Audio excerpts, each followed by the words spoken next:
የመሃል ከተማ መዳረሻ በሆነችው በለቡ መብራት በማራኪ ኮሪደር ልማት ደምቆ በሚገኘው በዲኤምሲ ሪል ስቴት ውብ መንደራችን ላይ ለዲኤምሲ ሪል ስቴት የመጨረሻ የሆነውን ብሎክ እነሆ እያለ ከባለ 1 መኝታ እስከ ባለ 3 መኝታ ቤቶችን ቀድመው ለሚመጡ ለ20 ደንበኞች ብቻ በ30% ልዩ ቅናሽ ከ8% ቅድመ ክፍያ ጀምሮ ከ60% የባንክ ብድር አማራጭ ጋር እንዲሁም በዝቅተኛ የወለል አማራጭ ለተከታታይ 15 ቀናት ብቻ እየሸጥን እንገኛለን። ፈጥነው ይመዝገቡና ከነዚህ ውስን ሰዎች አንዱ ይሁኑ። ለመመዝገብ በ0902888831 ላይ ይደውሉ። ዲኤምሲ ሪል ስቴት።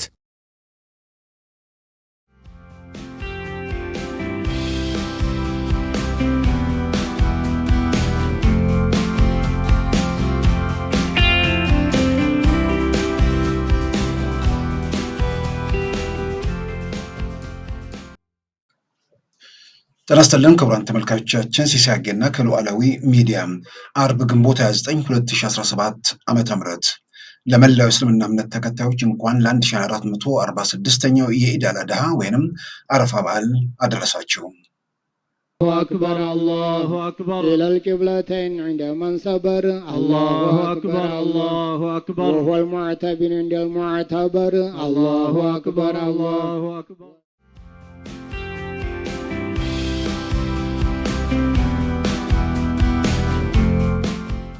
Time access through commercial means, through peaceful and diplomatic contexts is something very important and something that the United States government and my embassy intends to support going forward.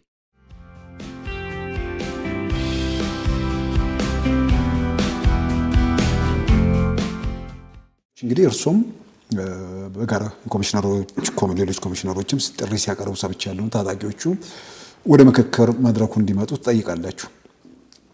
ምንድነው ዋስትና የምሰጧቸው? ሙሉ ዋስትና ነው። ይሄ ከመንግስትም ጋር በተደጋጋሚ ተነጋግረናል። ችግራቸው ከመንግስት ጋር አይደለ?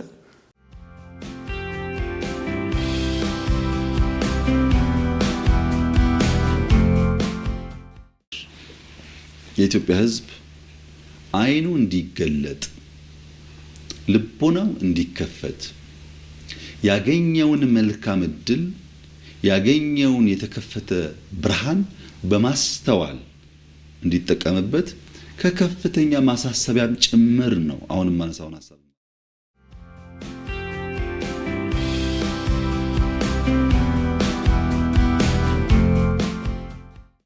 ጥያቄውን ከሊ ያወጣው ጥያቄውን ከሊ ፈጠረው ወደሚል ተራ ክርክር ውስጥ ሂደት ራሳቸውን ማስገባታቸው አሳዛኝ ነው። ራሳቸውም ያውጡት። ግን አሁን ጨዋታው ወይ ደግሞ ክርክሩ መሆን ያለበት በተነሱት ጉዳዮች ላይ ያሉት ትክክል ነው ትክክል አይደለም የሚል ተጨባጭ የሆነ ክርክር ነው ለኢትዮጵያ የሚያስፈልጋት።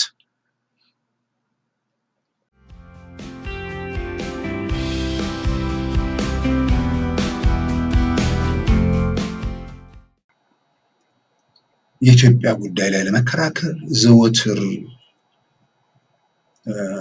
መሬት ላይ የሌለ በምኞት የሚንሳፈፍ አንድ ሐሙስ ቀረው አንድ ሮብ ቀረው አንድ ሰኞ ቀረው የሚል ተረት እየተናገሩ ህብረተሰቡን ባጉል ተስፋ ሌላውንም በውዥንብርና በግርግር ውስጥ ማቆየት እስከዛሬ የተመጣበት መንገድ ጠቅሞ ሊሆን ይችላል። ካሁን በኋላ መሳቂያና መቀለጃ ነው የሚሆነው።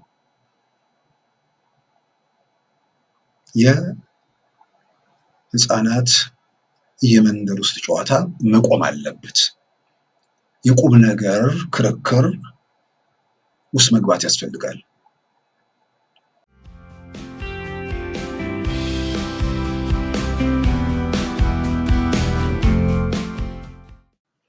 በዛሬው ዝግጅታችን በእነዚህና በሌሎች ወቅታዊ ጉዳዮች ላይ ትኩረት አድርገናል። አሁን ወደ ዕለቱ ዜና እናመራለን። የኢትዮጵያ ሀገራዊ ምክክር ኮሚሽን በኢትዮጵያ የነበሩና የቀጠሉ ችግሮችን በውይይት ለመፍታት በጀመረው እንቅስቃሴ ጉባኤ ለማካሄድ መቃረቡን ዋና ኮሚሽነር መስፍን አርአያ ገለጹ። ፕሮፌሰር መስፍን አርአያ ከሉዓላዊ ሚዲያ ጋር በጽሕፈት ቤታቸው ባደረጉት ቃለ ምልልስ አጀንዳ የማሰባሰቡ ስራ የቀረው በትግራይ ክልል ብቻ መሆኑን አመልክተው ይሄው በቅርቡ እልባት እንደሚያገኝ እምነታቸውን ገልጸዋል። በተለያየ ምክንያት ሂደት ውስጥ ያልገቡ የፖለቲካ ድርጅቶችና የታጠቁ ኃይሎች አሁንም ሂደት ውስጥ እንዲገቡ ጥሪ ያቀረቡት ፕሮፌሰር መስፍን አርአያ ለታጣቂ ኃይሎቹ ኮሚሽኑ ዋስትና እንደሚሰጥም አረጋግጠዋል። እንግዲህ እርሱም በጋራ ሌሎች ኮሚሽነሮችም ጥሪ ሲያቀርቡ ሰምቻለሁ። ታጣቂዎቹ ወደ ምክክር መድረኩ እንዲመጡ ትጠይቃላችሁ። ምንድነው ዋስትና የምሰጧቸው? ሙሉ ዋስትና ነው። ይሄ ከመንግስትም ጋር በተደጋጋሚ ተነጋግረናል። ችግራቸው ከመንግስት ጋር አይደለ ነው። ችግራቸው ከመንግስት ጋር ቢሆንና በሁለታቸው የሚወጡት ነገር ቢሆን ኖሮ እኛ መጀመሪያም መፈጠራችን አስፈላጊ አልነበረም። ስለዚህ ዋናው ዓላማ የኛ መፈጠር ምንድነው? ቅድም እንዳልኩ አውት ኦፍ ዘ ቦክስ ከህገ መንግስቱም ወጣ ብለን ከህግና ከድንጋጌ ከፍትህ ወጣ ብለን ነገሮች እንድናስተካክል ነው። ስለዚህ ምን ማለት ነው? ታጣቂዎች ወደኛ የሚመጡ ከሆነ የነሱን የሰላም ደህንነት የማስጠበቅ ኃላፊነት አለብን። ይሄ ብቻ ሳይሆን ውጭ ወጥቶ እንኳን እስከ መነጋገር ድረስ ያ ሁሉ መብት አለን። ይሄ ምንም ግልጽ የሆነ ነገር ነው። እሱ አንዱ አማራጭ ነው። ግን ወደ ሀገር ቤት አሁን እናንተ ምንድነው አሁን ለዋስትና ለነሱ ለመስጠት ምንድነው አቅማቸው የሚል ነገር ይመጣል። መንግስት ችግራቸው ከመንግስት ጋር ከሆነ መንግስት የተወሰኑ መሪዎች ቢመጡ ልሰራቸው ደግሞ ላስቀራቸው ቢል ምናልባት ከሌላ ከሶስተኛ ወገን ከምዕራባውያን ወይ ደግሞ ከእንደዚህ አንጻር ዋስትና የምታገኙበት መንገድ አለ ወይ? ከዚህ ቀደም ከታጠቁ ኃይሎች ጋር ግንኙነት መደረጉን ያስታወሱት ፕሮፌሰር መስፍን አርአያ ስለዚህ ታጣቂ ቡድን ማንነት ለቀረበላቸው ጥያቄም ማብራሪያ ሰጥተዋል። የሀገራዊ የምክክር ኮሚሽኑ ቀጣይ ተግባራት ምን እንደሆኑ በመግለጽም የኢትዮጵያ ሕዝብ በመጨረሻ ከምክክሩ ምን ያገኛል በሚል ለቀረበላቸው ጥያቄ ምላሽ ሰጥተዋል። በምርጫ 1997 ግርግር ወቅት የአጣሪ ኮሚሽን ቦርድ አባል በመሆን የቅንጅት መሪዎችን እስር ቤት ድረስ ሄደው ያነጋገሩት ፕሮፌሰር መስፍን አርአያ በህወሓትና በብልጽግና ውዝግብ ወቅት የነበረው የሽምግልና ሂደት ላይ ተሳታፊ እንደነበሩ አስታውሰው በደረሰው እልቂትና ኪሳራ እንደሚቆጩ ገልጸው ከመሰል ጥፋት መውጣት ምክክር ወሳኝ እንደሆነም አሳስበዋል። በምክክር ሂደቱ ያልታቀፉ የፖለቲካ ድርጅቶች ጥያቄያቸው ምንድነው? ምንስ እንዲሟላ ይጠብቃሉ? ለሚለው ምላሽ ሰጥተዋል። የኢትዮጵያ ሀገራዊ ምክክር ኮሚሽን ከሚሰበስባቸው አጀንዳዎች የኢትዮጵያን ሀገርነት ጥያቄ ውስጥ የሚያስገባ ወይንም የሀገሩን ህልውና የሚነካ አጀንዳ እንደማያስተናግዱም ገልጸዋል። ከዚህ ውጭ የሆኑ አጀንዳዎችን ግን በግለሰብ ደረጃ ጭምር ማቅረብ እንደሚቻል አመልክተዋል። ከኢትዮጵያ ሀገራዊ ምክክር ኮሚሽን ዋና ኮሚሽነር ፕሮፌሰር መስፍን አርአያ ጋር የተደረገውን ቃለ ምልልስ በነገው ዕለት ቅዳሜ ግንቦት 30 2017 የምናቀርብ መሆኑን ከወዲሁ እንገልጻለን። በኢትዮጵያ የሚታየው የኑሮ ውድነት ሲንከባለል የመጣ ግሽበት እንዲሁም ሀገራዊና ዓለም አቀፋዊ ችግሮች ውጤት ነው ሲሉ ጠቅላይ ሚኒስትር አብይ አህመድ ገለጹ። የጤና ባለሙያዎቹ የደሞዝ ጥያቄ ተገቢ ጥያቄ ነው በማለትም መፍትሄው ላይ ግን መምከር እንደሚያስፈልግ አስገንዝበዋል። ኢትዮጵያ የኑሮ ግሽበት እየተጋፈጠች ግጭቶችንም እያስተናገደች ቢሆን እንኳን ተአምራዊ ልማት ተመዝግቧል ብለዋል። ይህንንም በንጽጽር ሲያስቀምጡ የኢህአዴግን 15 ዓመታት ከዚህ ዓመት ማለትም 2017 ጋር ብቻ በማነጻጸር በተለይ በውጭ ንግድ የታየውን እመርታ ዘርዝረዋል። ኢትዮጵያ ከ1984 እስከ 1998 በጠቅላላ በ15 ዓመታት በውጭ ንግድ ያገኘችው የውጭ ምንዛሪ 7.5 ቢሊዮን ዶላር እንደነበርም በማስታወስ ዘንድሮ ብቻ ከዚህ የበለጠ 8 ቢሊዮን ዶላር መገኘቱን ገልጸዋል። ለአብነትም የቡና የውጭ ንግድን በማንሳትም በ15 ዓመታት የተገኘው 3.5 ቢሊዮን ዶላር ብቻ ሲሆን በዚህ ዓመት ብቻ ከቡና የተገኘው የውጭ ምንዛሪ 2.5 ቢሊዮን ዶላር እንደሆነም በማነጻጸር ተመልክተዋል። ከ84 እስከ 98 ባለው 15 ዓመት ውስጥ ኢትዮጵያ ለውጭ ገበያ ኤክስፖርት አድርጋ ያገኘችው ሀብት 7.5 ቢሊዮን ዶላር ነው። የአንድ ዓመት አይደለም፣ የ15 ዓመት 7.5 ቢሊዮን ዶላር በ15 ዓመት ነው ያወጣችው። መቼ? ከ84 98። ይሄ ዘመን ብዙ ጉዳይ ያየንበት ዘመን ነው። የኢትዮ ኤርትራ ጦርነት 90 የነበረበት፣ የ97 ምርጫ የነበረበት፣ ብዙ ሰው የሚያወራለት ኢንሲደንት የነበረበት ዘመን ነው። እሱን ጨምሮ ነው የማወራው። ከ84 እስከ 98 ባለው ጊዜ ውስጥ ኢትዮጵያ ለውጭ ገበያ አቅርባ ያገኘችው የዶላር መጠን 7.5 ቢሊዮን ዶላር ነው። ዘንድሮ በአንድ ዓመት 8 ቢሊዮን በላይ ዶላር ገደማ ከኤክስፖርት ታገኛለች። በአንድ ዓመት 8 ቢሊዮን በላይ ዶላር የምታገኝ ሀገር 15 ዓመት ሙሉ ምን ትሰራ ነበር ብሎ መጠየቅ ያስፈልጋል። አእምሮ ያስፈልጋል። ለዚህ ማስተዋል ያስፈልጋል። በተገለጠ ልቦና ማየት ያስፈልጋል። ያ 15 ዓመት እንደዚህ አይነት ተአምር ሰርተንበት ቢሆን ኖሮ ዛሬ የት እንሆን ነበር ብሎ በቁጭት መንፈስ ተምሮ መለወጥን ይጠይቃል። ለ20 ዓመታት ሲንከባለል የመጣ የዋጋ ግሽበት ከዩክሬን ጦርነትና ከኮቪድ ጋር ተያይዞ እንዲሁም የኢትዮጵያ የውስጥ ግጭት ታክሎበት ችግሩ እንዲቀጥል ምክንያት ሆኗል ያሉት ዶክተር አብይ አህመድ ሆኖ የዋጋ ግሽበቱን ከነበረበት 34 በመቶ ወደ 15 በመቶ አውርደነዋል ብለዋል። በኢንዱስትሪው ዘርፍ 3 የነበሩ የኢንዱስትሪ ፓርኮችን ወደ 13 በማሳደግ እንዲሁም ከ385 በላይ አዳዲስ ፋብሪካዎችን በመገንባት ከተሰራው ስራ ባሻገር በተለያየ ምክንያት ከአቅማቸው በ47 በመቶ ብቻ ሲንቀሳቀሱ የነበሩ ኢንዱስትሪዎች አሁን ወደ 65 በመቶ ከፍ እንዲሉ መደረጉንም አብራርተዋል። በቤቶች ልማትም ባለፉት 5 ዓመታት የተገነቡት ከ15 ዓመታቱ ይበልጣሉ ያሉት ጠቅላይ ሚኒስትር አብይ አህመድ ባለፉት 7 ዓመታት የመንግስት ሰራተኛው ቁጥር 44 በመቶ መጨመሩን፣ የመምህራንም ቁጥር 36 በመቶ ከፍ ማለቱን በመዘርዘር በዚህ ዓመት ብቻ ለደሞዝ የወጣው ተጨማሪ ወጪ 91 ቢሊዮን ብር መድረሱን አብራርተዋል። የመንግስት ሰራተኞች ዝቅተኛው ደሞዝ 4800 ብር መሆኑን በመግለጽም የግል ድርጅቶችም ማስተካከያ እንዲያደርጉ እንደሚደረግ ጠቁመዋል። እድገት አለው በሚል የሚነሱ ጥያቄዎችን መሰረት በማድረግም እድገት ተብሎ ብቻ የሚገለጽ ሳይሆን ተአምር እየተመዘገበ ነው በማለትም ተገኙ ያሏቸውን ውጤቶች ዘርዝረዋል። የዘንድሮን ስኬታማ ጉዞ በቀጣዮቹ 10 ዓመታት ከደገምን አመለጥን ማለት ነው ሲሉም ተደምጠዋል። የኢትዮጵያ ሕዝብ አይኑ እንዲገለጥ ልቦናው እንዲከፈት ያገኘውን መልካም እድል ያገኘውን የተከፈተ ብርሃን በማስተዋል እንዲጠቀምበት ከከፍተኛ ማሳሰቢያም ጭምር ነው። አሁን ማነሳውን ሐሳብ ማነሳው ኢትዮጵያ ውስጥ እድገት ሳይሆን ሚራክል ነው ያለው። ኢትዮጵያ ውስጥ ለውጥ ሳይሆን እኛ ለውጥ ልናመጣ ያሰብን ሰዎች ካሰብነው ፍጥነትና ጥራት በላይ ነው ለውጥ እየመጣ ያለው።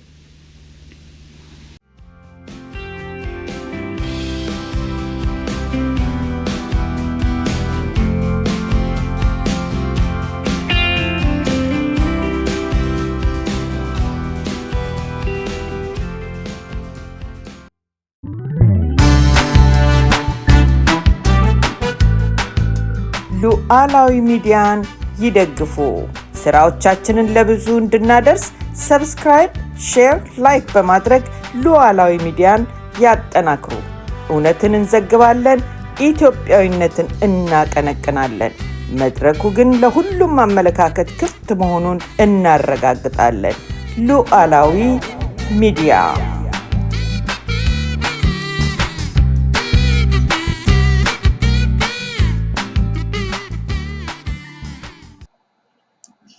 ክቡራን ተመልካቾቻችን በኢትዮጵያ ወቅታዊ ጉዳይ ላይ ጠቅላይ ሚኒስትር አብይ አህመድ የሚሰጡት ቃለ ምልልስ ሁለተኛው ክፍል በትናንትናው ዕለት ቀርቧል።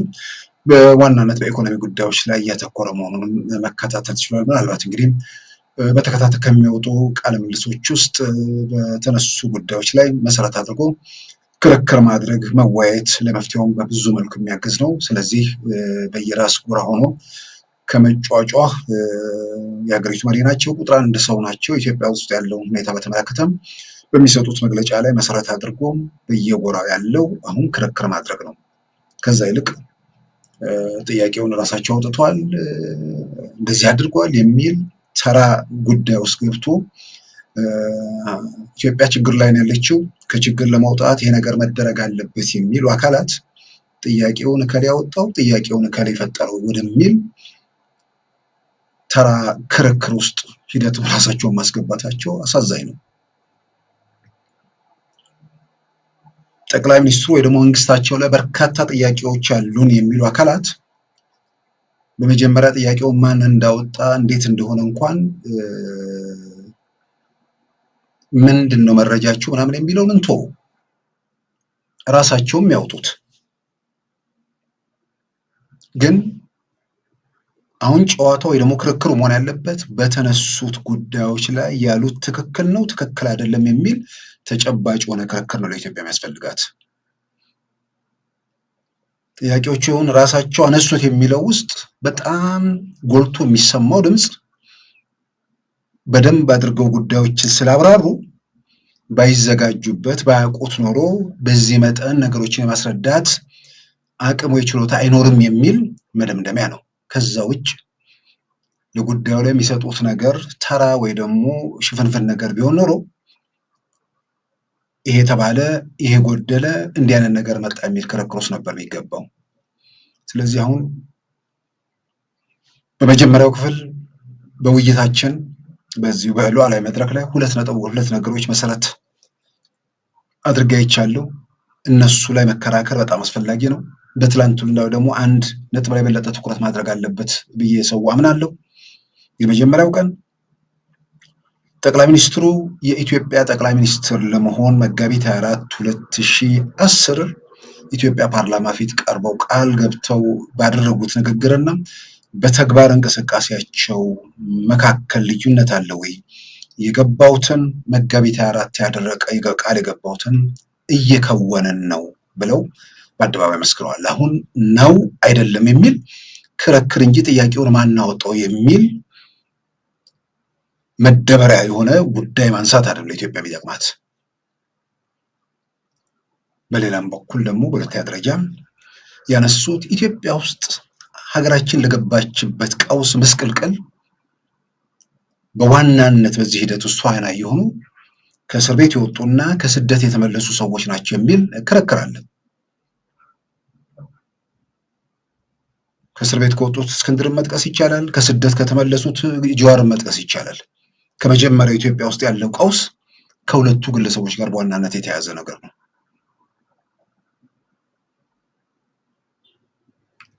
በሌላም በኩል ደግሞ ጠመንጃ ይዘው ከተመለሱት ውስጥ የኦሮሞ ነጻነት ግንባር ሁሌ የሚገርመኝ ድርጅት ኦሮሞ በጭቆና በአፈና በሰቆቃ ወጣቶች የኦሮሞ ወጣቶች ለነጻነት ትግል ሲያደርጉ መግለጫ ሲያወጣ የነበረ ኦሮሞ ነጻ ሲወጣ ደግሞ መተኮስ የጀመረ ማለት ነው። በተመሳሳይ ፕሮግራም ተቀርጾ ኢትዮጵያን በጋራ በጠላትነት እንዲያው አንድ ማህበረሰብን ያደረገ አስተሳሰብ አየሩን በተቆጣጠረበት ሰዓት ምናልባትም ከገዢዎች ጋር አብረው ውስጥ ሆኖ ለመታገል ሰዎች የተለያየ መንገድ ያደርጋሉ። በደልን ምናምን የሚያደርጉ ነገር አለ። ግን በተለያየ መንገድ ገዢዎቹ እንዲቀናቸው ሲያደርጉ የነበሩ፣ በሌላም በኩል ደግሞ ፈርተውና ተደብቀው የከረሙ አማራ ነጻ ሲወጣ የአማራ ነጻዎች ሆነው እንደመጡት ማለት ነው። እስካሁን የሚመጣ መከራከሪያ ይሄ የሚል ነገር አለ። ዝም ብሎ ይሄ ፌስቡክ እና ዩቲዩብ ላይ ተጥዶ ግራቀኝ ማየት ለማይችሉ ሰው የሚሰጠው ነገር ካልሆነ በስተቀር በተጨባጭ በክርክር ይሄኛው ወይም ያኛው ብሔረሰብ በዚህ በኩል ተበድሏል፣ ይሄ ነገር የመንግስት አጉድሎበታል የሚል መከራከሪያ አላየሁም። ስለዚህ ክርክሩ መሆን ያለበት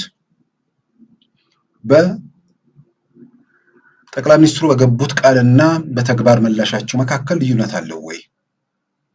በሌላም በኩል ከእስር ቤት የወጡ ሰዎች እንዲወጡ የተወሰነ ውሳኔና ሰዎች ከስደት እንዲመለሱ መደረጉ እዛ ጋር የፈጠራቸው ችግሮች አሉ። እዚህ ላይ የመጀመሪያውን ክርክር ነው። በትናንትና ደግሞ ኢኮኖሚ ጉዳይ ተነስቷል። ይበልጥ በኢኮኖሚ ጉዳይ ላይ በየመድረኩ በየአጋጣሚ የሚናገሩ ሰዎች አሁን የሀገሪቱ ቁጥር አንድ ሰው ያስፈጻሚው አካል ጠቅላይ ሚኒስትር አብይ ኢኮኖሚውን በተመለከተ በዚህ በኩል የመጣንበት መንገድ ችግር ፈጥሮብን ያን ችግር ተሻግረን በቁማችን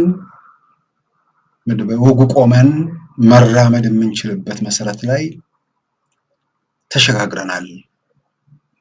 ኢትዮጵያ በቲፒኤልኤፍ ዘመን 15 ዓመታት ያላሳካችውን በ2017 በዚህ ዓመት ብቻ በውጭ ንግድ አሳክተናል የሚል በዳታ እየተመረኮዘ ማብራሪያ ሰጥቷል። አሁን ኢኮኖሚ ባለሙያዎቹ እሳቸው ያነሱትን ነገር መሰረት አድርጎ ወደ ክርክር ሌሎቻችን የማይታየንን የኢኮኖሚ ጉዳዮች እሱን መሰረት አድርገው አሁን በዚህ ጉዳይ ላይ ለኢትዮጵያን ለፖለቲካ ኃይሎቹም ለዜጎችም ሚዲያዎች ውስጥም ሆነን ከሙያ አንጻር ማናያቸው ማንረዳቸው ማለትም ከኢኮኖሚክስ ሙያ አንጻር ማናያቸው ማንረዳቸውን ነገሮች ለሁላችንም የማስረዳት ኃላፊነቱና ሸክሙ አሁን እነሱ ላይ ነው። አሁን እንዲህ አይነት እንትን መለስበታለሁ። በተለይ በትናንትና ከኢኮኖሚ ጋር የተያዘውን ነገር ነገ በቀጣዮቹ ምን አይነት ጉዳዮች እንደሚነሱ አላውቅም። የኢትዮጵያ ጉዳይ ላይ ለመከራከር ዘወትር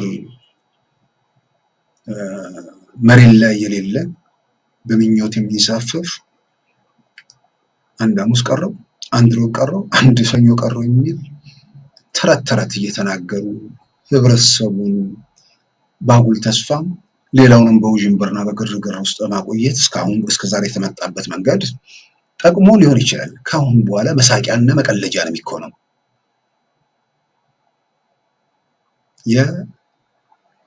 የህፃናት የመንደር ውስጥ ጨዋታ መቆም አለበት። የቁም ነገር ክርክር ውስጥ መግባት ያስፈልጋል።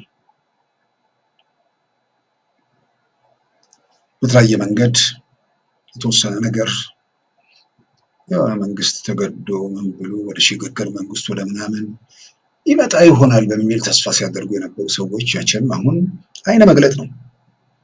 አሁን ሽግግር የለም። የትኛውም አይነት በምርጫ የመጣ መንግስት በሌላ መንግስታዊ ቅርጽ ማየት የሚቻል አይመስለኝም። ኢትዮጵያ ውስጥ የመዋጮ መንግስት በኢትዮጵያን አይጠቅምም። እንኳን በመዋጮ የተለያየ አስተሳሰብ ያላቸው አንዱ የበላይ ያልሆነበት መንግስት ውስጥ ቀርቶ አንድ መንግስት በሆነበት እንኳን ያለፍንበትን መከራና ስቃይና ሰቆቃ እናውቀዋለን። ስለዚህ ጠንካራ ዴሞክራሲያዊ መንግስት ኢትዮጵያ ያስፈልጋታል። ዴሞክራሲያዊ መንግስት እንዲሆን ደግሞ ትርጉም ያላቸው ፖለቲካ ጨዋታ መጫወት የሚችሉ ለሀገር ለህዝብ በሚበጀው በተሻለው መስመር ላይ ይሄ ነው በዚህ መንገድ እንጓዝ የሚሉ ህብረተሰቡን ማሳመን የሚችሉ መንግስትንም የለብቻ መንግስተ ሰማያት መንገድ ነው ብሎ የሚሄድበትን መንገድ ሊያነቁት ሌላም አማራጭ እንዳለ ሊያሳዩት የሚችሉ ኃይሎች ለኢትዮጵያ ያስፈልጋሉ። በዛ መንገድ የሚደረግ ነገር አሁን አንድ አመት አካባቢ ቀርቷል። ወደዛኛው ሜዳ ውስጥ ገብቶ ትርጉም ያለው ነገር ማድረግ ነው። ከዛ ውጪ በየምኞትን እየተነተኑ ስሜትን እየኮረኮሩ ብዙ ርቀት ተመቷል።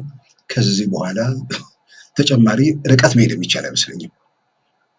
ወደ መካሄድ ወደሚቻልበት መንገድ ላይ መጓዙ ጥሩ ነው።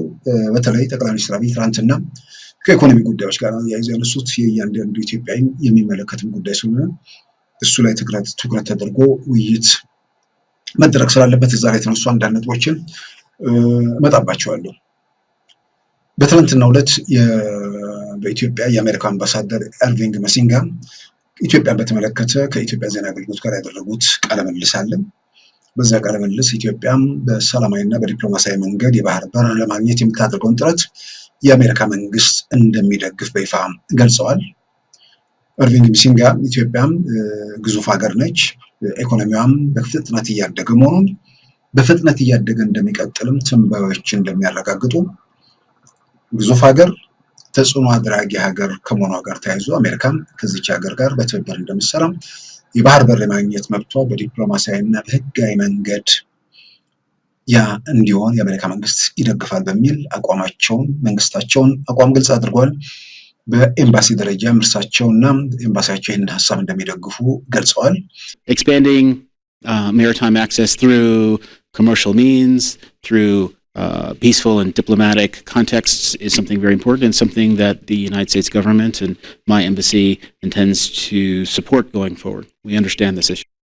Working with a country of Ethiopia's size, but more important than its size, its influence and its capacity to help the region restabilize, that is a ከዚህ ጋር ተያዘም በትናንትናው ዕለት በኢትዮጵያ ፓርላማ የተገኙት የኢትዮጵያ የውጭ ጉዳይ ሚኒስትር ዶክተር ጌዲዮን ጢሞቴዎስም ኢትዮጵያ በዲፕሎማሲያዊ ጥረቷ የባህር በር አጀንዳን ኢትዮጵያ የባህር በር የማግኘት አጀንዳን ዓለም አቀፋዊ አጀንዳ ማድረግ የተቻለ ዲፕሎማሲያዊ ስራዎች ተሰርተዋል ብለዋል። እንግዲህ ከኢትዮጵያ ኢኮኖሚ ማደግ፣ የህዝብ ቁጥር መጨመር፣ በዘላቂነት መውጫ ነገር መፈለግ ስለሆነም በዚህ ረገድ ከጎረቤት ሀገራት ጋር ተነጋግሮ ተወያይቶ ዘላቂ መፍትሄ ለማምጣት የሚደረጉ ጥረቶች አሉ። የምዕራባውያኖቹም አካባቢ በዚህ ረገድ የሚሰጡ ድጋፎች መኖራቸው በግልጽ ታይቷል። ስለዚህ ደጋግመን እንደምንለው በንግግር በውይይት ችግሮችን በዘላቂነት ለመፍታት አንዱ ከሌላው ማግኘት የሚገባውን እያገኘ በጋራ ማደግና በጋራ መራመድ የሚቻልበትን እድል መጠቀም ለሁሉም አስፈላጊ ነው። ያ ካልሆነ እንግዲህ ግጭት ነው። ከግጭት ውስጥ ብዙዎቻችን አናተርፍም። ሀገርም ትውልድም ኢኮኖሚም የሚደቅበት ሁኔታ ስለሆነ ስለዚህ አሁንም አልረፈደም። አሁንም የዘገየ ነገር የለም። የመጨረሻዋ ጥይት እስክትፈነዳ ድረስ በየትኛውም መንገድ ጥረቶች፣ ንግግሮች በጣም ወሳኝ ናቸው። ጥይቱ ከፈነዳ በኋላ ግን ብዙ ነገር ከቁጥጥር ውጭ የመውጣት እድሉ ሰፊ ነው። ስለዚህ በተለይ ከኢትዮጵያ ባህር በር ጥያቄ ጋር በተያያዘ ጉዳዩ ላይ ትኩረት ሰጥቶ ንግግር ማድረጉ በመንግስታት ደረጃ ትኩረት ሰጥቶ መወያየቱ በጣም አስፈላጊ ነው። እንደተባለው የኢትዮጵያ መንግስት ጉዳዩን ዓለም አቀፍ አጀንዳ አድርጎታል። አሁን የኢትዮጵያ ባህር በር የማግኘት ወይ ደግሞ የባህር በር ጉዳይ በየትኛውም መንገድ የአሜሪካ መንግስትን ጨምሮ የተለያዩ ሀገራት የሚያነሱት የሚያስተጋቡት ጥያቄ መሆኑ የሚያጠራጥር አይደለም። ያው አንዳንድ በዚህ ረገድ የሚቀርቡ አላስፈላጊ መከራከሪያዎች አሉ። አላስፈላጊ መከራከሪያዎቹ ኢትዮጵያ ወደብ ሳይኖራት 30 ዓመት ምናምን ኖራለች የሚለው ነው። 30 ምናምን ዓመት ወደብ ሳይኖራት ኖራለች። ግን በዛ 30 ዓመታት ውስጥ ወደብ ቢኖራት አስተማማኝ ደግሞ ዘላቂነት ያለው ሕግ የታሰረ ወደብ ተጠቃሚ ብትሆን ኖሮ ደግሞ ምናልባት ኢኮኖሚ ወዴት መድረስ ይችል ነበር፣ ምን አይነት ውጤት ይገኝ ነበር። በዘላቂነት ደግሞ ኢኮኖሚ በለጠ እያደገ ከመምጣቱ ጋር ተያይዞ ትላንት ጠቅላይ ሚኒስትር አብይ ሲናገሩ ማዳበሪያ በምናስመጣበት ወቅት የጅቡቲ ወደብ የሚጨናነቅበት ጊዜ ስለሆነ በወቅቱ ከወደቡ ላይ ማዳበሪያውን አራግፎ ለማስመጣት እንኳን ያለውን ክፍተትና ጉድለት ሁሉ ተነስቷል። በሌላ በኩል ደግሞ ወደብ የሌላቸው ብዙ ሀገሮች አሉ የሚለውን በየአጋጣሚ በየመድረኩ እያነሳ ነው። 44 ሀገር በዓለም ላይ አለ። ጠቅላላ የነዚህ 44 ሀገር ወደብ የሌላቸው ከኢትዮጵያ ጋር ሲነጻጸሩ እዚህ ግባ የማይባሉ ሀገሮች ናቸው። ምናልባት ትልቋ የምትባለው ቀጥሎ ያለችው ወደ 40 ምናምን ሚሊዮን አካባቢ አፍጋኒስታን ነች የምትጠቀሰው። ከዛ ውጭ ግን ትንንሽ ሀገሮች ናቸው። በአብዛኛው ትንሽ ሀገሮች ናቸው። 20 ምናምን አካባቢ ያላቸው አሉ። ከዛ ውጭ ደግሞ 100,000 የህዝብ ቁጥርም ያላቸው ትንንሽ ሀገሮችም አሉ፣ ሁለትም የተከበቡ። በአጠቃላይ ግን ካየን ወደብ የሌለው ህዝብ በዓለም አቀፍ ደረጃ ካየን ከ6 ከመቶ አካባቢ ነው፣ ወይ ደግሞ 5 ከምናምን ከመቶ አካባቢ ነው። ስለዚህ የኢትዮጵያ ወደብ አልባነትና ወይ ደግሞ ኢትዮጵያ አስተማማኝ ወደብ አገልግሎት አለማግኘት እና አንዶራ ወደብ የላትም ማለት አስገራሚ ሊነጻጸር የማይችል ነገር ነው። የአንድ ቀበሌ በኢትዮጵያ ደረጃ ካየን የአንድ ቀበሌ ነዋሪ ማለት ነች አንዶራ። እሷም ከኢትዮጵያ ጋር ተቆጥራ ወደብ የሌላት ሀገር ተብላ 44 ውስጥ የምትገባው እሷ ነች። ስለዚህ ወደብ የሌላቸው ሀገሮች ሌሎችም አሉ ሲባል ኢትዮጵያን የሚያክል ወደብ የሌለው ሀገር የለም። እሱ ሳይሆን ክርክሩ ሉዓላዊነቱ ሀገራቱ ሉዓላዊነታቸውን በጠበቀ መልኩ አንዱ ከሌላው ተጠቃሚነቱን በሚያረጋግጥ መልኩ ዋስትና የሚሰጥ በዓለም አቀፍ ሕግ የታሰረ ዘላቂ የወደብ ስምምነት እንዴት ማድረግ ይቻላል የሚለው እንደሱ አይነት ነገር ላይ ትኩረት አድርጎ መወያየቱ ነው ለማናችንም የሚጠቅመው። ከዛ ውጭ ያለው ነገር በአብዛኛው የሚፈይድ ነገር አይመስለኝም። ሌላው በትናንትናው ዕለት የአሜሪካ መንግስት ፕሬዚዳንት ዶናልድ ትራምፕ የ12 ሀገራት ዜጎች ከፊታችን ሰኞ ጀምሮ ወደ አሜሪካ እንዳይገቡ ክልከላ ጥለዋል። ይሄ ነገር አስቀድሞ በኢትዮጵያ በአሜሪካ የውጭ ጉዳይ ሚኒስቴር በኩል ተጠንቶ ለዋይት ሀውስ ቀረበ ብለን በዜና ደረጃ ሸፍነነው ነበር። ካልተሳሳትኩ ሮይተርስ ነበር በመጀመሪያ ደረጃ የውስጥ ዶክመንቶችን አገኘው ብለው እነዛ በተዘረዘሩ ሀገራት ውስጥ ቁጥራቸው ሊጨምርም ሊቀንስም ይችላል፣ በረቂቅ ደረጃ የቀረበ ነው ተብሎ ነበር። አሁን ከወራት በኋላ የአሜሪካው ፕሬዚዳንት ዶናልድ ትራምፕ በአጠቃላይ የ7 የአፍሪካ ሀገራትን ጨምሮ የ12 ሀገራት ዜጎች ወደ አሜሪካ እንዳይገቡ ይህም ከፊታችን ሰኞ እንደ አውሮፓውያን አቆጣጠር ሰኔ 9 2025 ጀምሮ ተግባራዊ እንደሚሆን ተገልጿል። ማለትም የተዘረዘሩት ሀገራት ዜጎች፣ አትሌቶች፣ ዲፕሎማቶች የተለየ ቪዛ ያላቸው ነገር ካልሆነ በስተቀር ለስራም ለጉብኝትም ለማናቸውም መንገድ የተዘረዘሩት 12 ሀገራት ዜጎች ወደ አሜሪካ መግባት አይችሉም። እገዳ ወይ ደግሞ ዕቀባ ተጥሎባቸዋል። በዚህ ረገድ ከ7ቱ የአፍሪካ ሀገራት 3ቱ ደግሞ አፍሪካ ቀንድ ላይ ነው ያሉት፣ ኤርትራ፣ ሶማሊያ እና ሱዳን ናቸው።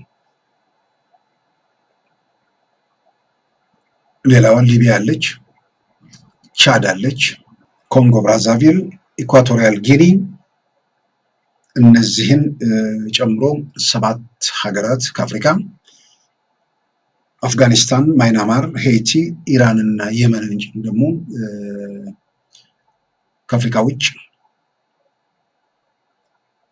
ወደ አሜሪካ እንዳይገቡ የተከለከሉ ሀገራት ዜጎች ናቸው። በአጠቃላይ 12 ሀገራት ዜጎች በተለይ ልዩ ቪዛ ከሌለ በስተቀር ለስራም ለጉብኝትም ዋናቸው መንገድ ወደ አሜሪካ መግባት እንዳይችሉ ይህም ከፊታችን ሰኞ ጀምሮ ተግባራዊ እንደሚሆን እንግዲህ በትናንትናው ዕለት ዶናልድ ትራምፕ በፈረሙት ደብዳቤ ላይ በይፋም ወጥቷል። The White House says the ban will take effect this Monday. It'll fully restrict entry by nationals from 12 countries including Afghanistan, Myanmar, Chad, Eritrea, Iran and Yemen. ሌሎች በከፊል ደግሞ እገዳ የጣለባቸው ብሩንዲ፣ ኩባ፣ ላኦስ፣ ሴራሊዮን፣ ቶጎ፣ ተርክሜኒስታን እና ቬኔዙዌላ ይገኙበታል። አሁን እንግዲህ የአሜሪካ መንግስት ውሳኔን በተመለከተም የቻድ ፕሬዝዳንት መሐማት ኢድሪስ ዴቢ ምላሽ ሰጥተዋል። የምንሰጣቸው አውሮፕላን ወይም የምንለግሳቸው ቢሊዮን ዶላሮች የሉንም፣ ነገር ግን ለራሳችን ክብርና ኩራት አለን ይሰማናል በሚል ቻድን ጨምሮ በ12ቱ ሀገራት ላይ አሜሪካ የጣለችውን እገዳ በተመለከተ የቻዱ ፕሬዝዳንት እንግዲህ ምላሽ ሰጥተዋል። የምንሰጣቸው አውሮፕላን የለንም፣ የምንለግሳቸው ቢሊዮን ዶላሮችም እኛ ጋር አይገኝም በሚል የሰጡት ምላሽ በኤክስ ገጻቸው በፈረንሳይኛ ቋንቋ የጻፉት ወደ ተለያዩ ቋንቋዎች ተመልሶ በስፋት ተሰራጭቷል። ቢቢሲን ጨምሮ የተለያዩ መገናኛ ብዙሃን በጉዳዩ ላይ ዘገባ ሰርተውበታል። እንግዲህ የቻዱ ፕሬዝዳንት አውሮፕላን የለንም ያሉት የኳታር መንግስት ለዋይት ሃውስ ወይ ደግሞ ለአሜሪካው ፕሬዝዳንት ቦይንግ 787 አውሮፕላን በስጦታ አበርክቷል። ያ ዜና ሆኗል። ይህም በተመለከተ አሜሪካ ውስጥ የተወሰነ መዋያ መከራከሪያ ሆኖ ነበር። የስጦታ የአሜሪካ ባለስልጣናት ስጦታን ለመቀበል ኮንግረሱ ማወቅ አለበት የሚል መከራከሪያ መጥቶ አይ ይሄ ለግለሰብ ስጦታ ሳይሆን ዶናልድ ትራምፕ ስልጣን ላይ እስካሉ ድረስ አውሮፕላኑ ደረጃውን ጠብቆ ማለትም ኤርፎርስ ዋን በሚል ነው እንግዲህ አሜሪካ ፕሬዝዳንቶች አውሮፕላን ያው አሁን ያለው አውሮፕላን ኳታር የሰጠችው በገበያ ዋጋ 400 ሚሊዮን ዶላር ምናምን አካባቢ እንደሆነ እንግዲህ የተገለጸው። ወደ ኤርፎርስ ዋን ደረጃው ሲያድግ በቢሊዮን ዶላር ይቆጠራል። ምክንያቱም መዓት ነገር ነው ውስጥ የሚገጠመው። ሌላው ቀርቶ በአየር ላይ ነዳጅ እንዲሞላ ከኒውክሌር ጥቃት ራሱ መከላከል የሚችልበት መዓት የተለያዩ ነገሮች ይገጠሙለታል። ዞሮ ዞሮ ግን ኳታር 400 ሚሊዮን ዶላር አውሮፕላን ሰጥታለች። መካከለኛው ምስራቅ ዶናልድ ትራምፕ ቆይተው ከተመለሱ በኋላ በሰጡት መግለጫ በሰዓታት ውስጥ በትሪሊየን ዶላሮች አግኝቻለሁ ብለዋል። እንግዲህ ከሳውዲ አረቢያ፣ ከዩናይትድ አረብ ኤምሬት፣ ከኳታር ጋር የንግድ እና የጦር መሳሪያ ግዢ ስምምነቶችን አድርገው ስለነበር እነዚህ ያው መካከለኛው ምስራቅ በጣም የበለጸጉ በነዳጅ ሀብት የከበሩ ሀገራት ጋር የተደረገ ስምምነት ነው እና ያ ትሪሊየን ዶላሮች በሌላም በኩል ደግሞ የአውሮፕላኑ ጉዳይ ስለሚታወቅ የቅርብ ጊዜ ክስተት ስለሆነ ማማ ኢድሪስ ዴቢ የቻዱ ፕሬዝዳንት ያንን ነው የሚጠቅሱት። አውሮፕላን የለንም፣ ቢሊዮን ዶላሮች የለንም፣ ግን ለራሳችን ክብር አለን በሚል አደረጋችሁት አላደረጋችሁት ከዛ አንጻር ነው የምንመለከተው የሚል ተቃውሞ አቅርቧል። እንግዲህ የ12ቱ ሀገራት ዜጎች ወደ አሜሪካም እንዳይገቡ ይህም ከፊታችን ሰኞ እንደ አውሮፓውያን አቆጣጠር ሰኔ 9 2025 ጀምሮ ተግባራዊ እንደሚሆን እንግዲህ የተገለጸው። ወደ ዕለቱ ዋናው አጀንዳ በትናንትናው ለጠቅላይ ሚኒስትር አብይ በሰጡት ሁለተኛ ክፍል ቃለ ምልልስ ላይ ከኢኮኖሚ አንጻር የተነሱ ጉዳዮች አሉ። ኢኮኖሚ የዕለት ተዕለት የሁሉም ኢትዮጵያውያንን ሕይወት የሚነካ ጉዳይ ስለሆነ ያው ከኢኮኖሚ ጋር ተያይዞ መንግስት በታክስ በምናምን ብዙ ነገሮችን እርምጃ ሳይቻለሁ ብሏል። ግን በጣም የሚታዩ ክፍተቶች በደንብ አሉ። በጣም ትልልቅ የሚባሉ ንግድ ቤቶች ምናምን አካባቢ ያው ህጋዊ አሰራር እንደሌለም በርካታ እዚህ ቆይቶ የተመለሱ በተለያየ መንገድም የምናያቸው እንትኖች አሉ። ይሄ ተገቢ ህጋዊ ስራ ተከትሎ ምንድነው ደረሰኝ ማቅረብ ምናምን በአብዛኛው ሊኖር ይችላል። ግን የሚታዩ ቦታዎች እንዲያነ ክፍተቶች ደግሞ በደንብ አሉ በየቦታው። ያን ለማድረግ የሚያስከትለው ጉዳት ወይ ደግሞ ጣጣ መኖሩ ቢረጋገጥ ኖሮ በዛ መልኩ ላይ ያደርጉ ይችላሉ። ብዙ ቦታ እንዲያነ ክፍተት አለ። ምክንያቱም ግብር በመሰብሰብ ነገር ትርጉም ያለው ተጨማሪ ግብር መሰብሰብ የሚቻልበት ሁኔታ ቢፈጠርም ምናልባት አንዳንዶች በህግና በስርዓት የሚመሩት ሰዎች የበለጠ ተጎጂ የሚሆኑበት ተጎጂ ሳይሆን ህጉን ጠብቀው እያደረጉ ተጎጂ የሚሆኑት ግን ከነሱ ጋር ተፎካካሪ የሆኑት ህጉን ተከትሎ ካልሄዱ እነሱ ተጎጂ መሆናቸው በምን ጥያቄ ውስጥ የሚገባ ነገር አይደለም። ስለዚህ ታክስን በትክክልና በአግባቡ የማይከፍሉ ሰዎች የሚከተልባቸው ውጤት ምንድነው የሚለውን ነገር ብዙ አስፈሪ ነገር ስላልሆነ ይመስለኛል በአብዛኛው በዛ ዙሪያ ብዙ መጨነቅ አይታይም። አንዳንድ ቦታ ላይ የምናስተውላቸው እውነታዎች እነዚህ ናቸው። ያን ለማድረግ ደግሞ ዞሮ ዞሮ ኢኮኖሚው እያደገ ቢሆንም ተጨማሪ ሀብት ተጨማሪ ገንዘብ መንግስት ማግኘት የሚችልበት ያን ማግኘት ደግሞ በብዙ መልኩ ኢኮኖሚውን ለማረጋጋትም በብዙ መልኩ የሚያግዙ ነገሮችን ያን ክፍተት ለመሙላት ብዙ ክፍተቶች አሁንም እንዳሉ በተለያየ መንገድ የምንረዳው ነው። አንዳንዶች ይሄ እንዴት ይሆናል ሲባሉ አይ መንግስት ከዚህ አይነት አሰራር ወጥቶ ያን ተቋማትን በተመለከተ ምንድነው በአማካይ ይህን ያህል ያገኛል በሚል ወደዛ አይነት የግብር አሰባሰብ ሂደት ስለገባ ነው የሚልም መከራከሪያ የሚያቀርቡ ወገኖች አሉ። ነው አይደለም የበለጠም የሚመለከታቸው አካላት ምላሽ የሚሰጡበት ግን ከኢትዮጵያ ኢኮኖሚ ጋር ተያይዞ በተለያየ መንገድ የኑሮ ውድነቱ ህብረተሰቡ ላይ ያሉ ጫናዎች በግልጽ የሚታዩ የሚዳሰሱ እውነቶች ናቸው። ይሄን በተመለከተ የጤና ባለሙያዎች የስራ ማቆም አድማና የመብት ጥያቄ አንስተዋል። ጠቅላይ ሚኒስትር አብይም በትናንትናው ዕለት ጥያቄው ተገቢነቱ ላይ አስተያየታቸውን ሰጥተዋል። ተገቢነቱን የመምህራንም ሌሎች የህብረተሰብ ክፍሎችም ሌላው ቀርቶ የእርሳቸው ካቢኔ አባላት እርሳቸውም ጭምር የደሞዝ ጥያቄ እንዳለባቸው አንስተዋል። ማለት አንዳንድ የደሞዝ ጥያቄ አለብኝ ሲባል ይቸግረኛል ማለት አይደለም። በእንትን ደረጃ ከታየ የኢትዮጵያ ጠቅላይ ሚኒስትር ደሞዝ ስንት ነው በኢትዮጵያ የሚል ነገር ከመጣ እንግዲህ ምናልባት በዓለም አቀፍ ደረጃ በጣም ዝቅተኛ ከሚባሉት ውስጥ ይመስለኛል። የኢትዮጵያ መንግስት የደሞዝ ጣሪያ ስለሚታወቅ በእርግጠኝነት 50,000 የኢትዮጵያ ብር መድረሱን እጠራጠራለሁ። 100,000 200,000 300,000 400,000 ከዛም በላይ ደግሞ የሚያገኙ የግል ተቋማት እንትኖች አሉ። ይሄ የተለመደ ነገር በእርግጥ ነው። አሜሪካ ውስጥ ያሉ ኩባንያ ኃላፊዎች ከአሜሪካው ፕሬዝዳንት ዶናልድ ትራምፕ በላይ ደሞዝ ያገኛሉ። ዶናልድ ትራምፕ ዓመታዊ ደሞዛቸው 400,000 የአሜሪካን ዶላር ነው። የአሜሪካ ኩባንያ ስራ አስኪያጆች ከዛ በለጠ ደሞዝ እንደሚያገኙ በግልጽ ይታወቃል። ያ በከፍተኛ ደረጃ ላይ ያለው ሰው ደሞዙ ማደግና መቀነሱ በዕለት ተዕለት ህይወቱ ላይ ኑሮ ላይ የሚያመጣው ጫና ምናምን የለም፣ ጥያቄ ውስጥ የማይገባ ነው። ግን የደሞዝ ሁኔታ ደግሞ የዕለት ተዕለት ህይወታቸው ላይ ጫና የሚፈጥርባቸው ዜጎች አሉ። ስለዚህ ከእንደዚህ አይነት ሁኔታ ውስጥ ለመውጣት ምን መደረግ አለበት የሚለውን ለመወያየት እዚህ ሁኔታ ውስጥ እንዴት ገባን የሚለውን ደግሞ መጀመሪያ መቃኘቱ ከዚህ አንጻር ጠቅላይ ሚኒስትር አብይ በትናንትናው ዕለት የሰጡት ማብራሪያ ላይ ይሄ ክፍተት አለ፣ ይሄ ጉድለት አለ፣ እውነቱ በፊት ለፊት እስካልተነገረ ድረስ ወደ መፍትሄው ጉዞ እያደረግን አይደለንም የሚል መከራከሪያ በተለይ ከኢኮኖሚክስ ባለሙያዎች አካባቢ የሚጠበቅ ነገር ነው። የግሽበትን በተመለከተ ዓለም አቀፍ ክስተት ነው የሚል መከራከሪያ አቅርበዋል። በኢትዮጵያ ደረጃ እርሳቸው ወደ ስልጣን ከመምጣታቸው የቀደሙት 20 ዓመታት ያልተቋረጠ ግሽበት ውስጥ አገሪቱ የቀጠለችበት ሁኔታ ነው። ከዛ ኢትዮጵያ ውስጥ ለውጥ ሲመጣ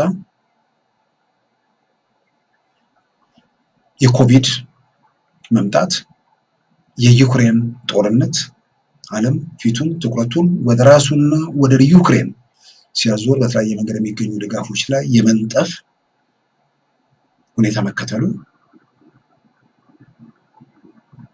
ቀደም ሲል የነበረው ግሽበቱ፣ ከዛ በላይ ደግሞ ኢትዮጵያ ውስጥ ጦርነቱ የኢትዮጵያ ኢኮኖሚ ላይ ያሳደረውን ጫናና ፈተና አብራርተዋል። የቀደመው ሲንከባለል የነበረው ግሽበት ያንን ለማስተካከል አሁን ያለው መንግስት ኃላፊነት አለበት። ግን ከፊት ለፊቱ አብሮት ከለውጡ ጋር የመጡ ደግሞ አደጋዎች በዛ ሁኔታዎች እንዲቀጥሉ ደግሞ ግፊት አድርጓል። ስለዚህ አሁን ከኢኮኖሚክስ ባለሙያዎች የሚጠበቀው ነገር የቀደሙት ግሽበቶች ዛሬ ላለው ሁኔታ አስተዋጽኦ አላቸው የላቸውም የሚለውን የማስረዳት፣ በሌላም በኩል ዓለም አቀፍ ትኩረት የሳበው የባህር መስመሮች ላይ ሁሉ ተጽዕኖ አድርጎ የቆየው የዩክሬንና የሩሲያ ጦርነት በኢትዮጵያ ኢኮኖሚ ላይ ያሳደረው ጫናና ፈተና የለም አለ በሚለው ላይ ማብራሪያ መስጠት፣ በሌላም በኩል የኮቪድ ዓለም አቀፍ ወረርሽኝ ያሳደረውን ጫና፣ ጦርነቱ ያስከተለውን ጣጣ፣ በዚህ ላይ እነዚህ የግድ ኢኮኖሚክስ ባለሙያ ሳይኮንም በዕለት ተዕለት ህይወታችን ሀገራችንም ዓለም አቀፍንም ዓለም አቀፍ ሁኔታውንም በምንገነዘብበት መጠን የተዘረዘሩት ነገሮች በኢትዮጵያ ኢኮኖሚ ላይ ጫና ማሳደራቸው ጥያቄ ውስጥ የሚገባ ነገር አይደለም። አሁን ትንተና የሚያስፈልገው ችግሩ በዚህ መጠን እንዳይሆን ማድረግ የሚቻልበት እድል ነበር፣ ይሄ ቢደረግ የሚል መከራከሪያ፣ በሌላም በኩል ደግሞ ከዚህ ሁኔታዎች እዚህ ደረጃ እንዲደርሱ አሁንም ደግሞ ከዚህ ሁኔታ ውስጥ ለመውጣት መንግስት ማድረግ ሲገባው ያላደረገው አሁንም እያደረገው ያልሆኑ ጉዳዮች ካሉ እሱ ላይ ትንተናዎችን መስጠት፣ መረጃዎችን ማካፈል ለሁሉም አስፈላጊ ነው። ከሙያ አንጻር ይሄንን ሀገራዊ ኃላፊነት አለባቸው። ምኞታቸውን ሳይሆን እውነታውን፣ ለመንግስት ያላቸው ፍቅር ወይም ጥላቻ ሳይሆን መሬት ላይ ያለውን እውነት ወደ መተንተን መሄድ ነው። ማስጮህ ብዙ ማስጮህ ተችሏል። ማስጮህ 7 ዓመት የኢትዮጵያ ፖለቲካ የምናውቀው ማስጨብጨብ ነው።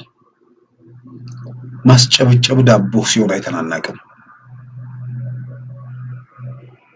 ማስጨብጨብ ከመከራ ሰዎችን ሲፈታና ከችግር ሲያወጣቸው አይተናናቅም። ይልቁንም ወደ ዳቦ የሚመነዘር የተግባር የሙያ ትንተናዎችና የመፍትሄ ሀሳቦችን ማስቀመጥ ይጠበቃል። አሁን በአደባባይ የተገለጸ ነገር ነው። ኢትዮጵያ ውስጥ የተከሰቱት የተንከባለሉ ከለውጡ ጋር ተያይዞ ሀገሪቱ ጋር የተጋፈጠቻቸው ችግሮች ዛሬ ኢትዮጵያ ላለችበት የኑሮ የኢኮኖሚ ወይ ደግሞ ዋጋ ግሽበትና የኑሮ ውድነት ያላቸው ተጽዕኖ፣ ምክንያቱም ችግሩን ምንጭ በትክክል መለየት እስካልተቻለ ድረስ በዘላቂነት ከችግሩ ለመውጣት ዋስትና አይደለም። ስለዚህ የኢትዮጵያ መንግስት የሚለውን በተመለከተ የኢኮኖሚክስ ባለሙያዎች በዚህ ረገድ ክፍተቶች አሉ፣ በዚህ በኩል ትክክል ነው፣ ትክክለኛ መውጫ አለ፣ ይሄን ዘላቂ መውጫ ለማበጀት ይሄ መደረግ አለበት የሚል የመፍትሄ ሀሳብ እንግዲህ በቀጣዮቹ ቀናት ይጠቁማሉ ብለን ተስፋ እናደርጋለን። ያው የገንዘብ ምንዛሪ ማለት ኢትዮጵያ ከዓለም አቀፉ የገንዘብ ድርጅት IMF እና ከዓለም ባንክ ድጋፍ በጠየቀችበት ወይ ደግሞ ድርድር በምታደርግበት ወቅት ገንዘቡ አይሰጥም፣ የሀገሪቱ ካዝና ተራቁቷል፣ ተጠባባቂ ገንዘብ የሚባል የለም፣ ሀገሪቱ በአፍጢሟ ልትደፋ ነው የሚል ትንተና ስንሰማ ቆይተን ብድሩ ሲመጣ ደግሞ ይሄ ነገር የሚፈጥረው የዋጋ ግሽበት ያጠፋናል የሚል ትንተናዎችም ሰምተን ከወራት በኋላ ሀገራችንም እኛም የምንኖር የማይመስል ጨለማውን በጣም ድቅድቅ አድርገው ያሳዩ። አሁን አመት ሞላ፣ በወራት የተባለው አመት ሞላ፣ ሐምሌ ነው የኢትዮጵያ ውስጥ የገንዘብ ምንዛሪ እንትኑ የመጣው። ይህን ምኞታቸው ወይ ደግሞ ጥላቻቸው ወይ ደግሞ ተቃውሟቸውን መገለጽ ሳይሆን መንግስት ነው፣ ለሱ ፍቅርም ጥላቻም ሊኖር ይችላል። ሀገር ግን ደግሞ ሀገር ነው፣ ሁሉንም የሚመለከት የፖለቲካ ምስቅልቅሉ ወይ ደግሞ ውጥንቅጥ ውስጥ የሌሉ በልቶ ለማደር ልጆቻቸውን የተሻለ ሁኔታ ውስጥ ለማኖር የሚመኙ ዜጎች ጭምር ሀገር ነች። ስለዚህ ዘላቂው ነገር ምን ወደድንም ጠላንም ስልጣን ላይ ያለው አካል ሀገሪቱን የሚቆጣጠረው እሱ ስለሆነ ብንወደው ብንጠላው እዛ ላይ የሚሰሩ ስራዎች ለሀገር ዘላቂነትና ቀጣይነት የሚኖራቸው ሚና ከፍተኛ ስለሆነ ከስሜት ከጥላቻም ከፍቅርና ምናምን ወጥቶ በተጨባጭ በዚህኛው መንገድ ቢካሄድ ይህኛው መንገድ መስመር ላይ ብንሮጥበት የሚሉ መፍትሄ ሀሳቦች ማምጣት በጣም አስፈላጊ ነው። ጦርነቱ ከምንም በላይ ኢትዮጵያን ዋጋ አስከፍሏታል። ጥያቄ ውስጥ የማይገባ ነገር ነው። ሀብት ምንድነው? የመጀመሪያው በምንም የማይተካ የሰው ልጆች ህይወት፣ ቀጥሎ የሀገር ሀብት ንብረት ውድመት፣ ይሄ ሁሉ በኢትዮጵያ ኢኮኖሚ ላይ 7 ዓመት የቀጠለ ነው። እርግጥ ነው የሁለቱ ዓመት ጦርነት ደግሞ በዋጋውም በአደጋውም በኢትዮጵያ ደረጃ ብቻ አይደለም። በ21ኛው ክፍለ ዘመን አሁን ዩክሬን እና ራሽያ 3 ዓመት እንትን ብለዋል፣ ውጊያ ውስጥ ቆይተዋል። ሱዳን 2 ዓመት አካባቢ ሆኗል።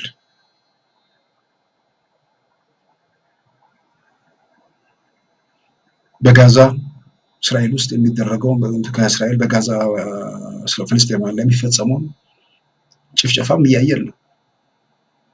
በማናቸውም መመዘኛ ትልልቅ የሚባሉት ግጭቶችና ጦርነቶች ተደምረው ኢትዮጵያ ውስጥ ቲፒኤልኤፍ በቀሰቀሰው እሳት በኢትዮጵያ ላይ የደረሰውን እልቂት የሚያክል በ21ኛው ክፍለ ዘመን እዛ ደረጃ ውድመት የትም ቦታ ላይ ልናነባ እንችላለን።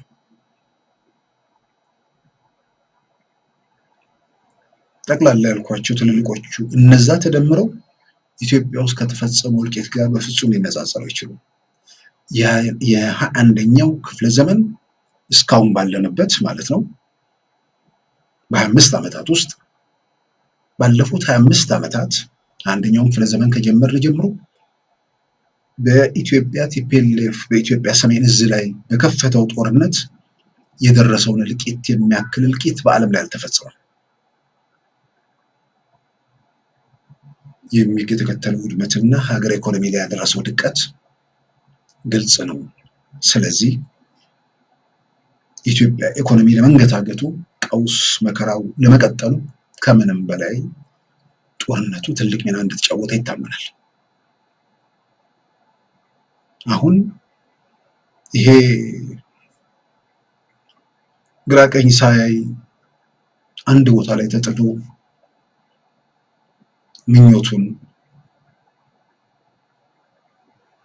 እየሰማም በቅዠት የሚባክነውን የሚያሳዝነውን አንድ ቀን የነቃለት ደምሮ ምን እንደሚሆን የማናውቀውን ህብረተሰብ እሱን በየቀኑ የሚገቱት ሰዎች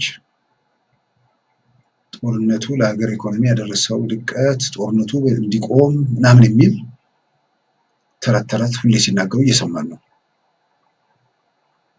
ጦርነቱ መቆም በጣም አስፈላጊ ነው። ጦርነቱ መነሳት አልነበረበትም፣ ጥያቄ ውስጥ መግባት የለበትም። ኢትዮጵያ ዛሬ ለተጋፈጠችው የኢኮኖሚ ቀውስ ወይ ደግሞ ለተፈጠረው የዋጋ ግሽበት ጦርነቱ ምንም ከየትኛውም ችግር ጋር ሲወዳደር ከፍተኛው መሆኑን የሚያጠራጥር ነገር አይደለም። ስለዚህ ደጋግመን እንደምንለው ጦርነቱን የኢትዮጵያ መንግስት አመጣው ወይ?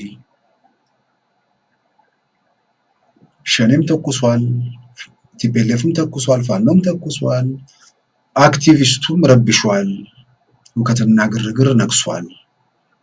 በእነዚህ ሁሉ ሂደቶች ስልጣን ላይ ያለው መንግስት ሰዎቹ እንዲረብሹ እንዲተኩሱ ያደረገው አስተዋጽኦ አለ? የነፈጋቸውና የከለከላቸው እንዲተኩሱ ምክንያት ያደረገው ምክንያት አለ? ምክንያት እስካለ ለመተኮስ የሚያበቃ ነገር ነበር? አሁን በንጹህ ሕሊና በቅን ልቦና ይህንን መመርመር ነው። ሸኔ ለምን ተኮሰ? ቲፒኤልኤፍ ለምን ተኮሰ? ፋኖ ለምን ተኮሰ? አክቲቪስቱ ለምን ግርግር ፈጠረ?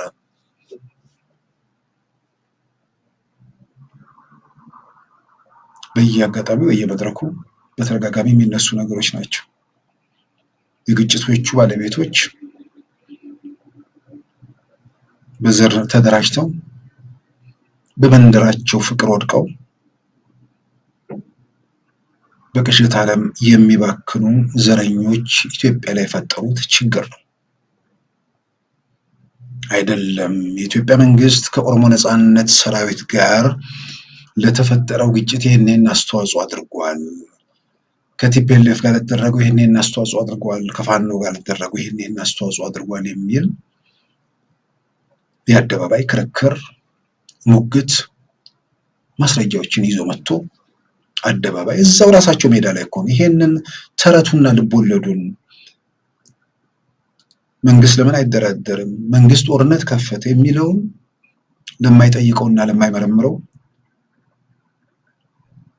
አእምሮን ዘግቶ ለሚጫወተው ለሱ ይጠቅም ይሆናል፣ ለኢትዮጵያ አይጠቅምም፣ ለነሱም ማደንዘዣ እንጂ መውጫ ወይ ደግሞ መፍትሄ ማግኛ አይደለም። እያደነዘዙ ከዛ በኋላ ሰዎቹ ሀገራቸውን ጉዳያቸውን አናይም አንሰማም ብለው ከሜዳው በርቆ ርቀት የሚወጡበት ሁኔታ ሊፈጠር ይችላል። ይሄ እየደነዘዘ የቀጠለው 7 ዓመት እንኳን ደነዘዛችሁት። ከዚህ በላይ የሚደነዝዝ አይመስለኝም። እርግጥ ነው ድንዛዜው እየለቀቃቸው ግራ ቀኝ እየተመለከቱ እየመረመሩ መውጣት የቻሉ ወጥተውም ድምፅ ማሰማት የጀመሩ፣ በሌላም በኩል ደግሞ አጉል ተስፋው የማይጨበጠው ግልቢያ የትም እንደማያደርስ ተረድተው ነገር ግን ደግሞ የሚነገረውን ሁሉ ውጠው ስለቆዩ ማለትም ውስጣቸው ተዋህዶ ስለቆየ አሁንም አናይም አንሰማም፣ ማያዩት የማይሰሙት ግን አሁን ልዩነቱ በፊት መንግስት የሚለውን አንሰማም፣ በሌላ ወገን የሚነገረውን አናደምጥም፣ የጥላቻውን የቅዠትና የምኞት ካምፑ ላይ ከርመው ተረት ልብ ወለድ የማይጨበጥ መሆኑን አይተው ከዛ ተፈወሱ፣ ወጡ። በሌላ ወገን ያለውን ደግሞ እንግዲህ እስኪሻላቸው በጊዜ ሊወስድ ይችላል። በሌላ ወገን ያለውን አንሰማም አናይም እንዳሉ ቀጥለዋል። ያኛውንም አናይም አንሰማም እንዳሉ ፊታችን ወደ እግዚአብሔር መልሰናል ብሏል። እግዚአብሔር ይገለጥላቸው። ሌላ መፍትሄ የለም። ዘግተው ግን አእምሯቸውን አይጫወቱ። እግዚአብሔርን እየሄዱ እንዲህ አድርግልን ከማለታቸው በፊት እንዲህ አድርግልን የሚባለው አካል መጀመሪያ ኃጢአትና ነውር ወንጀልና ክፋቱን ራሳቸው ይመርምሩ። እግዚአብሔር የእናንተን በጥላቻ የተመላ ምኞት በሐሰተኛ መረጃ የተጠቀጠቀ ነገር ለሱ ምላሽ አይሰጥም። እግዚአብሔር የእውነት አምላክ ነው። እውነቱን ምላሽ ይሰጣል። የእውነቱ ምላሽ እንደገና ስብራት ሊያስከትል ይችላል። ምክንያቱም ውስጣችሁ በመጀመሪያ ያለውን ነገር የወሰዳችሁትን ነገር ደምደማችሁበታል። ከመደምደማችሁ በፊት እግዚአብሔር ያላየሁትን ያመላክተኝ መፍትሄውን ያምጣ ነው መባል ያለበት። ግን ምንም ይሁን ምን አንድ ቀን ነቅቶ ከማበድ አስቀድሞ መውጣትና እዚህ ደረጃ መድረስን ቀላል ነገር አይደለም። ከሀዲዱ ከባቡሩ ላይ በርካቶች እየተንጠባጠቡ ነው። በተለይ ነፃ እናወጣለን ብለው ጫካ የገቡ ጫካ እንኳን አይደለም በየሰፈሩ የሚርመሰመሱ ጫካ ሲገቡ ጫካ የሚገቡት እንዴት ይገቡ እንደነበር እናውቃለን በታሪክ ውስጥ ቲፒኤልኤፍን ጨምሮ። ያው ቲፒኤልኤፍ በታሪክ ውስጥ በገታ በምናምን በሰላማዊ ሰዎች ላይ ያደረሳቸው በርካታ ጉዳቶች ያሉ፣ ግን ከምር ጫካ ነበሩ። ከምር በረሃ ወርደው ይታገሉ ነበር። የድሮ ኦነግም እንደዚሁ ይታገል ነበር። እናቱ ሌንጮ ለታ እና ዶክተር ዲማ ነጎ እስከ እናቱ ገላሳ ዲልቦ እስከ 1984 ይመራ የነበረው እሱም ጫካ ገብቶ ይታገል እናውቃለን። ከዛ በኋላ የመጣው ኦነግ አስመራ ቁጭ ብሎ መግለጫ የሚሰጥ ነው። በኋላ የመጣው ደግሞ ቲፒኤልኤፍ ለምን ቤተመንግስት ለቀቀብኝ ብሎ መተኮስ የጀመረ ማለት ነው። አሁን ብዙ ሰዎችን ተስፋ እያቆረጠ ያለው ማለትም በልብ ወለዱ በተረቱ ተግተው ክፋት አምቀው ለክፋታቸው ምላሽ እየጠበቁ ምላሽ ሲያጡ አሁን በተወሰነ ደረጃቸው አይናቸው እየተገለጠ ነገሮችን ሲመረምሩ ነፃ እናወጣለን ያለው ክፍል ነፃ አወጣዋለሁ የሚለውን ህዝብ ከመከራ ፈታለሁ ብሎ ሲኦል ውስጥ ሲከተው ሲያዩ፣ መምህራንን ሲረሽኑ፣ ልጆችን ከትምህርት ገበታ ሲያስተጓጉሉ፣ ልጅ አባቱን ሲገድል በጀግንነት ሲገለጽ ይህንን ማየት መሸከም መቋቋም ያቃታቸው ሰዎች ከባቡሩ ላይ መንጠባጠብ ቀጥለዋል። ከዛ አልፎ ደግሞ ነፃ አውጪ ነን ያሉ ሰዎች አሁን ወደ 4 ኪሎ ሜትር ሲያቀታቸው እዛው ሰፈራቸው ላይ የሰፈሩ ጌታ ለመሆን እርስ በርስ መታኮስና መጋደል ሲጀምሩ ከአቅማችን በላይ ነው ምናየው ምንሰማው የሚሉ ሰዎች የፋኖ ደጋፊዎችን በደንብ እያየን ነው። ልክ እዚህ ጋር ሲደረስ ግን ጤነኛ የሆነ ሰው ምንድን ነው በእርግጥ እየተካሄደ ያለው? ለምንድን ነው መተኮስ የጀመሩት? እነሱ በመተኮስ ሂደት ውስጥ የኢትዮጵያ መንግስት ምንድን ነው ያደረገው? ቆም ብሎ ማየት መመርመር በብዙ መልኩ ይጠቅማል። አንዳንዶች የመረጃ እጥረት ነው፣ ምንም ጥያቄ ውስጥ የሚገባ ነገር አይደለም። ከዚህ ቀደም አንስቼ ይሆናል ዋሽንግተን ዲሲ ላይ ስታርባክስ ቡና እየጠጣው ከአንድ ኢትዮጵያዊ ፋኖ ደጋፊ ጋር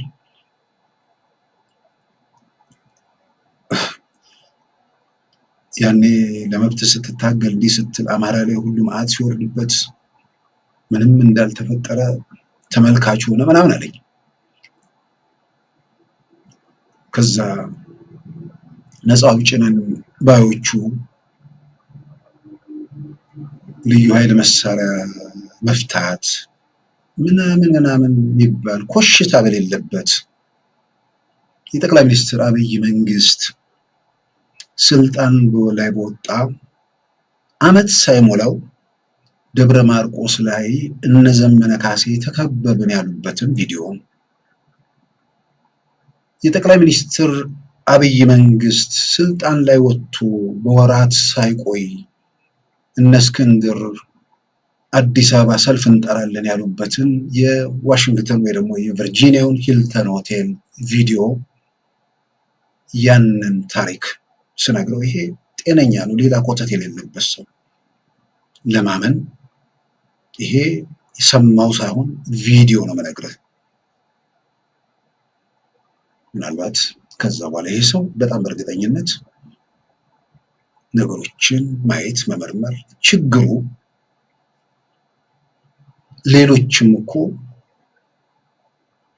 ያ ጥላቻው ብሶቱ ቅዠቱ ላይ ቋሚ ሆነው ያሉትም ሰዎች ሌላ ወገን እኮ መስማት ቢችሉ ለመመዘን እኮ እድል ይሰጣቸዋል፣ ለማስተዋል ግራ ቀኝ ለመመርመር።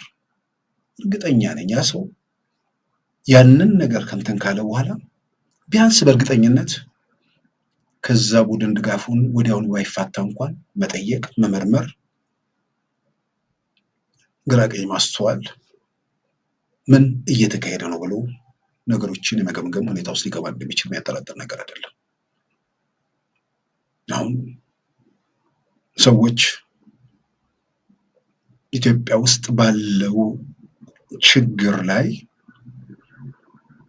የማደርገው ነገር ችግሩን እያባባሰው ችግሩን እያወሳሰበው ወይስ ችግሩን ለመፍታት አስተዋጽኦ እያደረኩ ነው? ጠቅላይ ሚኒስትሩ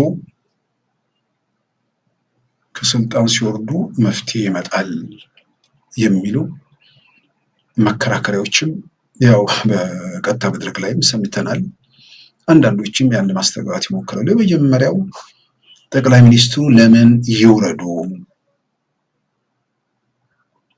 ሁለተኛ በምርጫ የመጣ ጠቅላይ ሚኒስትሩ በየትኛውም መመዘኛ በኢትዮጵያ ታሪክ ውስጥ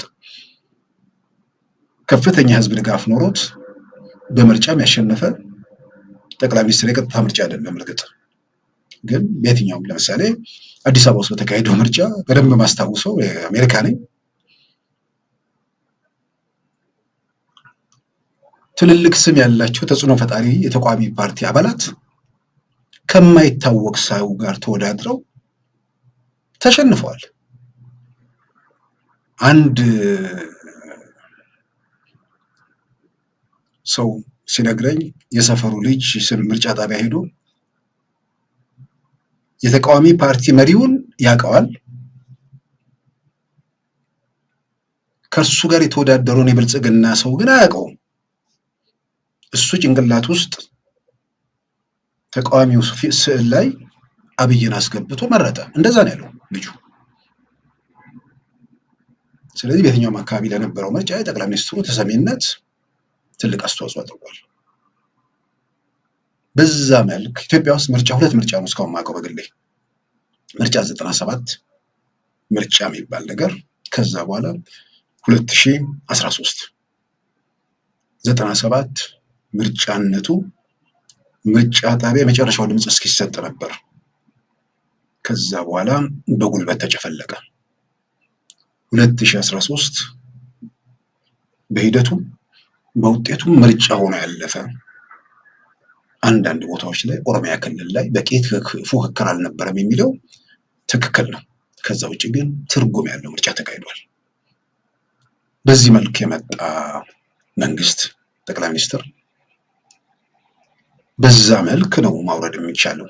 በሌላ በኩል ግን ቮት ኦፍ ኮንፊደንስ የሚሉት ነገር አለ። መተማመኛ ፓርላማው እንዲነፍገው ይሄን ነገር ፈጽመዋል መባል አለበት። ምን አደረጉ? ኢትዮጵያ ውስጥ ችግር ፈጠሩ። ችግር እንዲወሳሰብ ሚና ነበራቸው። ችግሩ እንዳይፈታ እንቅፋት እየሆኑ ነው። ይሄንን መመርመር ነው። በእንደዚህ መልኩ ነው ለመፍትሄ መጓዝ የራስን አስተዋጽኦ ማድረግ የሚቻለው። ስለዚህ ምኞት መፍትሄ አይደለም። ቅዠትም ከንቱ መባከን ነው። ወደ ተጨባጩ ዓለም መጥቶ ከእውነታዎች ጋር ራስን አስማምቶ ለመፍትሄ የራስን አስተዋጽኦ ማድረግ ነው። በአይን የምናየው በእጃችን የምንዳስሰው እውነት በዚህ እሳት፣ በዚህ ቀውስ፣ በዚህ መከራ መሃል ተአምር እየታየ ነው። ራሳቸው ጠቅላይ ሚኒስትሩም ተአምር ነው ብለዋል። ሚራክል ብለውታል።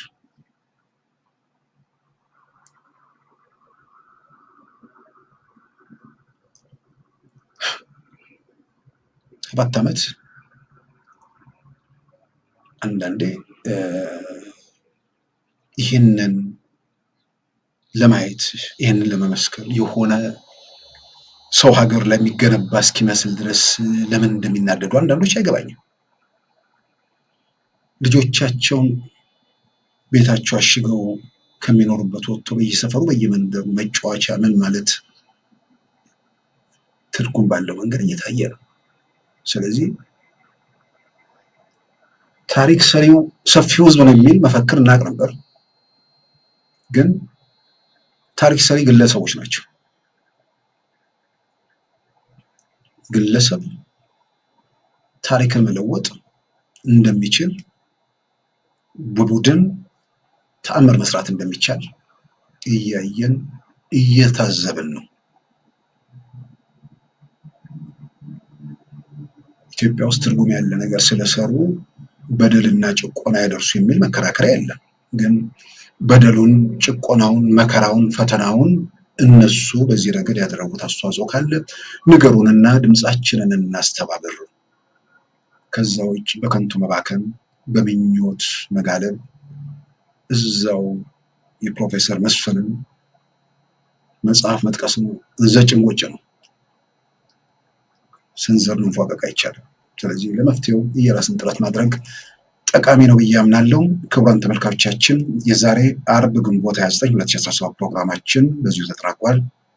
ጤና ይስጥልን።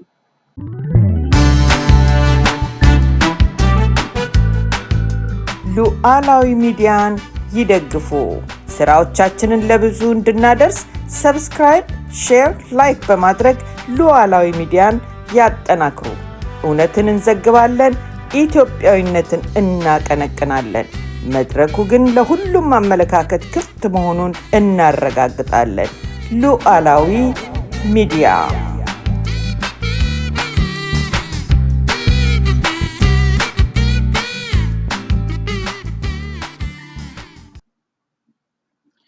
የዛሬ አርብ ግንቦት 29 2017 ፕሮግራማችን በዚሁ ተጠናቋል። ጤና ይስጥልን።